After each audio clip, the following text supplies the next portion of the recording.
Now, Bobby Shmurda spoke about this previously, and he said that Jay-Z and Roc Nation are the ones fueling the allegations around Meek Mill and Diddy. Meek Mill has reportedly presented evidence that places Jay-Z in a complicated situation involving Diddy. According to Bobby Shmurda, Jay-Z's Roc Nation made things difficult by spreading rumors about the closeness between Diddy and Meek Mill. This ongoing legal drama Jay-Z is dealing with seems to be a result of Meek Mill pushing back against all the trouble Roc Nation caused. Here's the backstory. Meek left Roc Nation in July 2022 after a behind-the-scenes dispute.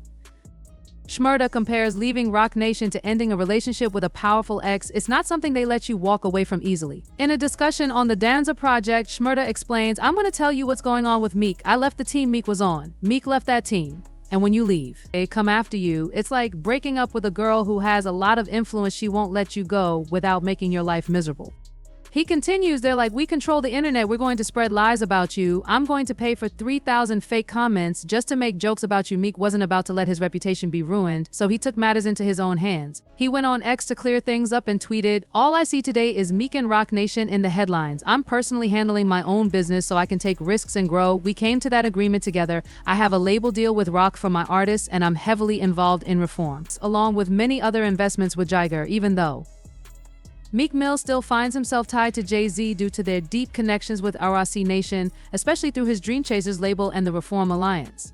In his next tweet, Meek felt the need to clear up some confusion, saying, "Roc Nation is my family. Don't mix my post about Atlantic with Roc or MMG. They haven't stopped anything I'm doing. We've made about 100 million together, this Mike, and he saved my life before. Putting a lot of energy into it. I'm not behind on my favors in life with my people. I'm good, but if you ask thee." Meek is trying to protect himself by backing Jay-Z, fearing the power he holds. You remember when Rodney Lil Rod Jones said that Diddy had shared personal details about his relationship with Meek in his circles.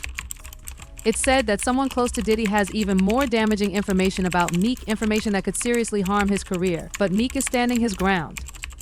Last September, he even challenged anyone to provide proof of those outrageous accusations by offering $100,000. Meek is also thinking about investing in a private investigator to dig deeper into the whole Diddy situation. He's focused on uncovering who's fueling the media around him and anyone involved with Buddy, especially anything that doesn't seem right. According to Bobby Shmurda, Jay-Z is allegedly the one pulling the strings behind the smear campaign against Meek Mill to deflect attention from himself. But this doesn't seem to have worked in Jay-Z's favor, as he's now facing a lawsuit alongside Diddy for a serious offense dating back over 2 decades. The accuser, identified as Jane Doe, claims the events unfolded after she was taken to an MTV Video Music Awards after-party. This federal case, which was introduced back in October at the Southern District of New York, initially had Diddy's name attached to it.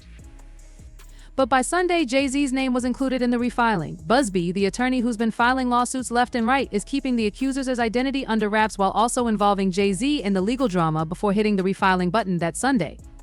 Jay-Z was served a letter suggesting mediation, but instead he hit back with his own lawsuit against the attorneys involved, according to the documents Busby shared. Jay-Z didn't hesitate to respond with a sharp statement that same night. He said, "These charges are so awful that I urge you to file a criminal complaint, not a civil one. Anyone who would commit such a crime should be locked up, don't you agree?" But not everyone is convinced by Jay-Z's defense. Even Forbes published an article criticizing Jay-Z for trying to play the victim and mislead both the public and the accusers.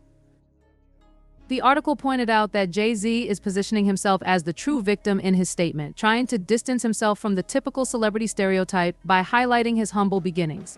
He describes himself as a young man who escaped the projects of Brooklyn, adding, "We don't play these types of games. We have strict codes and honor, despite being 56 years old and worth $2.5 billion. These lines may seem out of touch with reality, but they're clearly meant to tap into his street-smart roots. Now, let's dive into the serious nature of these accusations and why this could be a major turning point for Jay-Z. Back in 2000, after the MTV Video Music Awards in New York, a 13-year-old Jane Doe claimed she was assaulted by both Diddy and Jay-Z at a house party. A friend had dropped her off at Radio City Music Hall, but without a ticket, she was outside trying to hustle her way into the show or any after party. That's when a limo pulled up. The driver, who claimed to be associated with Diddy, told her she was exactly what Diddy had been looking for. He invited her to a post-show party and told her to meet up later. Later that night, the driver picked her up, and about 20 minutes later, they arrived at a large White House with a U-shaped driveway. But before she could enter the celebrity-filled party, which had plenty of drugs and alcohol flowing, she was asked to sign some papers, probably a non-disclosure agreement, although she never got a copy. Then she was handed a drink, and soon after she started feeling dizzy and disoriented, which made her want to rest. She found a room to catch her breath, but things quickly took a disturbing turn. Diddy and Jay-Z walked in, and Diddy said, "You're ready to party?" That's when everything went horribly wrong. Jay-Z began ripping off her clothes, pinned her down, and the nightmare escalated with Diddy and an unnamed woman watching. Diddy eventually took his turn too, while Jay-Z and the other woman just stood by and observed. She's now filed a lawsuit under New York's Victims of Gender-Motivated Violence Protection Act, seeking justice for the trauma she endured. Jay-Z is reportedly rattled by the situation, mentioning how he's going to have to explain the situation to his family, particularly his children, one of whom is at an age where they will surely hear about the allegations and have questions. He expressed the difficulty of having to explain the cruelty and greed of people, adding that he mourns another loss of innocence. In a strange twist, Meek Mill is still out there defending Jay-Z, despite accusations that Roc Nation betrayed him. Just hours after the lawsuit made headlines, Meek posted on X claiming the lawsuit was an attempt to stop false narratives and establish a matrix web.